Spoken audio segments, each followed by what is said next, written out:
If you want to make money in the trucking industry, this video about the trucking seasons is a must.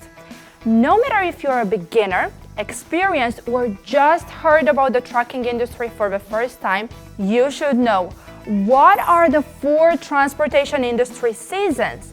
Which season brings you more money? Is it normal for transportation prices to go up and down? And which trucks earn the best in the peak season? So we, as a 7-year-old dispatch company, collected all our experience and made this video for you. So stay tuned. First, we should talk about the number 1 season of a year and unfortunately the worst. The quiet season. It starts from the first week of January and ends right around March. During this time, freight volumes are down since the holiday season is over. What does this mean for the transportation industry? It means that now truck drivers have fewer things to deliver and are paid less. And yes, unfortunately, this is the worst season for almost all the types of trucks. Although, if I'm thinking more about this, ice road truckers made a lot during this time. Actually, this is their season, since the cold weather and the ice roads opening in Alaska and Canada come with a huge demand for specialized drivers that have the right equipment.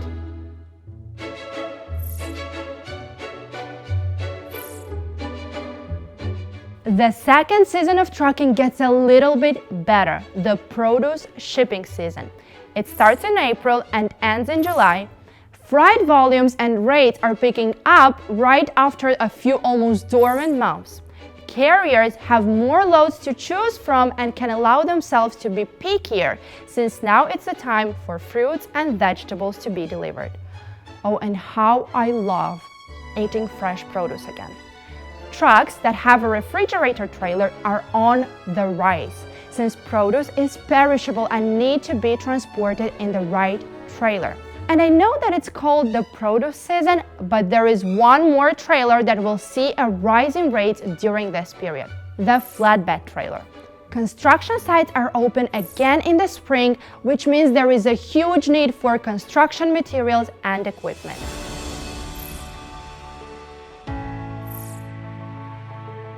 Now we have yet another busy season in the transportation industry.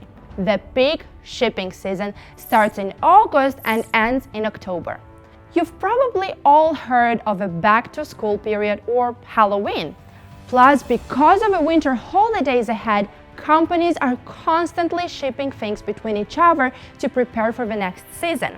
The rates for transportation are pretty high here as well. Reefers and flatbeds still have a lot to do because construction sites are still open and fruits and vegetables are still needed. Maybe not as much as in the previous season, but enough. But we have 2 other stars during this period: the dry van and the power-only trucks. Vans are huge boxes on wheels that deliver anything that is dry, non-perishable, and fits in. Power-only trucks, on the other hand, are not trailers. This actually means a truck without a trailer.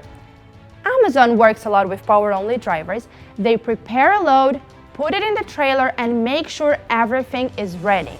Then the driver comes to the Amazon warehouse with just the tractor side and hitches the ready trailer.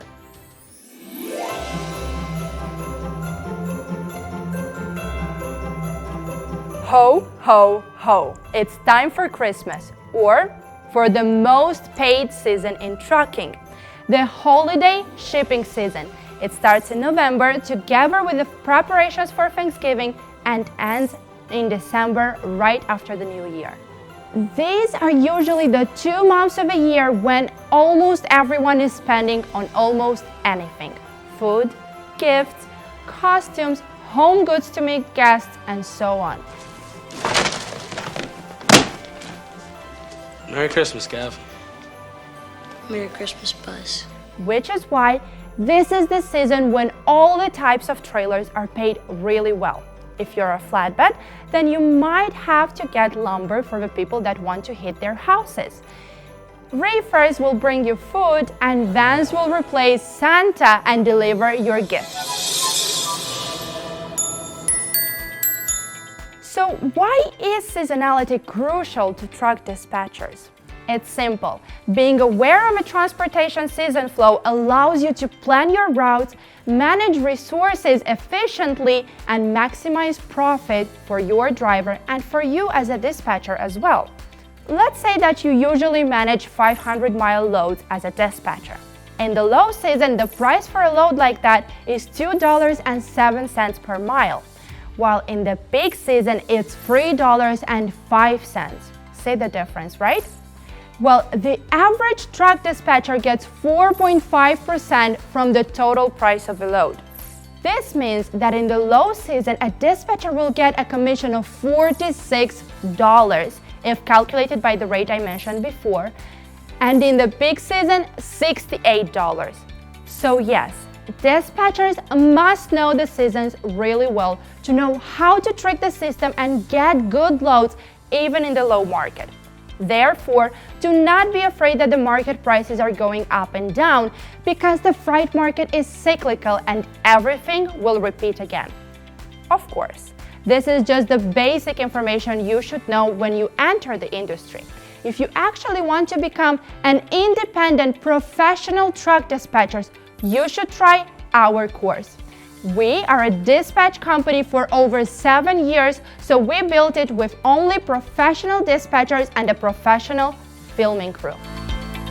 If you want to know more about us and the course, sign up for a free online Zoom meeting with one of our dispatch experts. They will tell you everything you need to know.